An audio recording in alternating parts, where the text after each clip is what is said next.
The bomb lay in front of me, wires tangled like veins, time dripping away second by second. Then the phone vibrated in my ear, my mentor's voice, cold, direct.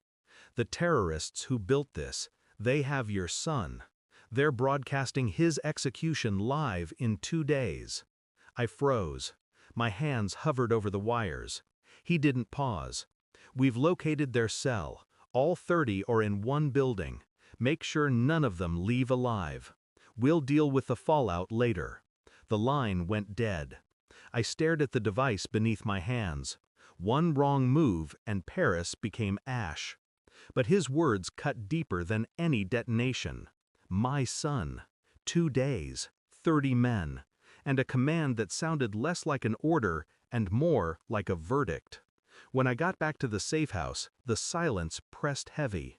I replayed the call, dissecting it. Why hadn't he led with intel on the bomb? Why had he led with my son? Mossad trained me to hear what isn't said, to measure hesitation, tone, word choice. His voice didn't crack, not when mentioning terrorists, not when mentioning execution. It cracked slightly only once, on the word your. That tremor lived in me like poison. I wanted to believe it was real, that my mentor had risked exposure to warn me. But a darker thought settled in. What if this wasn't about terrorists? What if it wasn't about my son at all? Betrayal doesn't always arrive with blood. Sometimes it arrives with a whisper, calculated and quiet, designed to move you like a pawn. I remembered missions where he lied to me for leverage. Small lies, strategic, necessary, he called them. But if he could bend truth before, why not now? The thought I hated most, what if the hand holding the knife had always been his? I didn't confront him. I listened. Quietly, I traced the call, not to a Mossad hub, to a private line, buried in layers of rerouting. Too deliberate. I checked my son's school records. He hadn't been there in days. A trip, they said, organized by his mother. Strange I hadn't been told. Stranger still, she hadn't answered my last 3 calls. I scoured intercepted chatter from the supposed terrorist cell. They planned operations, yes, but nothing about hostages, nothing about executions. The silence there was too clean, too neat, like someone had scrubbed the record to create a phantom narrative. My rage didn't explode, it condensed. Each discovery added weight, pressure, precision. He wanted me to storm that building, to erase 30 men, to carry a massacre under the banner of fatherhood. But whose son was really at stake? Mine or his lie?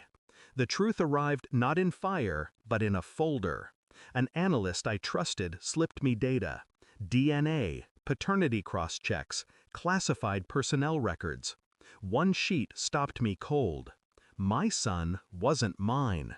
He was my mentor's. Every silence, every withheld smile, every private meeting between them suddenly made sense. His training trips with the boy, his insistence on being called uncle. The betrayal was complete. My marriage had been the cover, my loyalty the leash. I sat in the dark, staring at the papers, the fury inside me perfectly still. That night I called him. Just one line. I know. The pause on the other end told me everything. I walked into the briefing room the next day. He was waiting, files spread across the table, plans for the assault. I slid the DNA report across to him. He didn't reach for it. His eyes flickered down, then back up. For the first time, he looked small. "You've misunderstood," he whispered. I leaned forward, calm, controlled, deadly precise. "No," I said, "I've understood everything." He tried to speak, but his throat betrayed him. No words, only air. I left the folder there. His secret stripped naked. His career, his legacy, his life, all poisoned by the truth he thought he buried. And I didn't shout, I didn't strike. The silence itself was the execution. I never touched the building full of terrorists. That was his war, not mine. My war ended the moment I saw the papers. My son would grow up. He'd learn one day who his father truly was. Not the man who raised him, not the man who betrayed me. But I wouldn't be there to explain. That was my revenge. Absence sharper than any blade. I walked away from Mossad, from him, from the lie I'd called a family.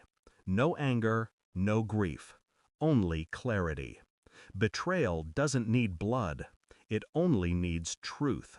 And truth, once revealed, is its own weapon. Thanks for watching. Don't forget to like, share, and comment. Subscribe now to Cheating Stories Insight World for more amazing stories.